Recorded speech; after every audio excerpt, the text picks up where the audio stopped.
రమణ మహర్షి జీవితాంతం ఎంతో మంది భక్తులను ఆధ్యాత్మిక దారిలోకి తీసుకువచ్చారు. వేరే మతాల వారు కూడా భగవాన్ రమణ మహర్షి భక్తులై ఉండేవారు. వారికి కూడా ఆయన సమానమైన ప్రేమని పంచుతూ ఆధ్యాత్మిక తృష్ణ తీర్చేవారు. అలాంటి వారిలో ఒకరు బ్రిటిష్ దేశానికి చెందిన A.W. చాడ్విక్.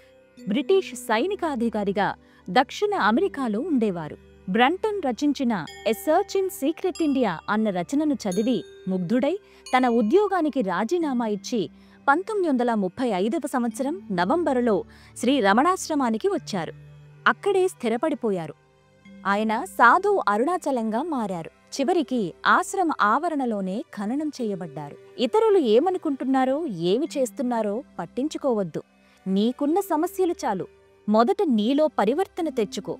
తర్వాత ప్రపంచం సంగతి చూడటానికి కావలసినంత సమయం ఉంటుంది. నిన్ను నీవు ఉద్ధరించుకోలేకపోతే లోకాన్నే ఉద్ధరించగలవు అనేవారు శ్రీ రమణ భగవాన్.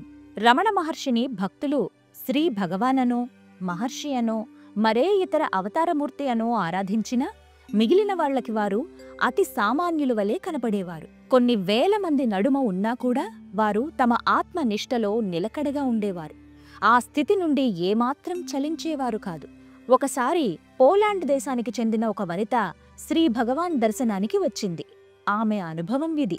ఆమె ఒంటరిగా స్కందాశ్రమానికి వెళ్ళిందొకసారి. తిరిగి వస్తూ ఉండగా ఆమెకి దాహం వేసింది. ఆ దప్పికను తీర్చుకోవటానికి మార్గం తెలియక ఆమె శ్రీ భగవాన్ సర్వవ్యాప్తమన్న మాటే నిజమైతే ఆయన ఈ క్షణాన ఇక్కడ నాకు కనబడి నా దప్పికను తీర్చకూడదా అని అనుకుంది. మరుక్షణం శ్రీ భగవాన్ అక్కడ తన కమండలంలో నీటితో ప్రత్యక్షమై ఆమె దాహాన్ని తీర్చారు.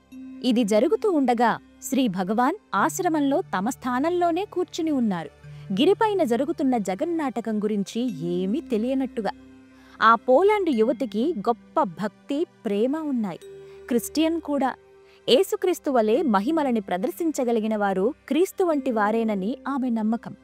ఆమె భక్తికి మెచ్చిన భగవాన్ ఆమె విశ్వాసాన్ని అనుసరించే ఆమెకు దర్శనమిచ్చి ఆమె కోరికను తీర్చారు.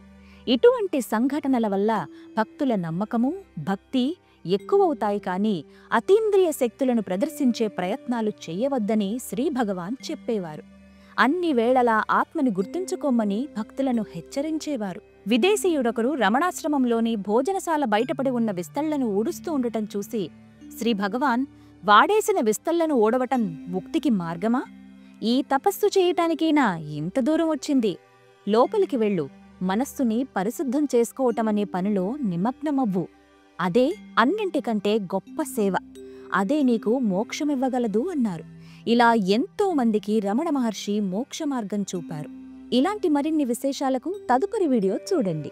నమస్కారం.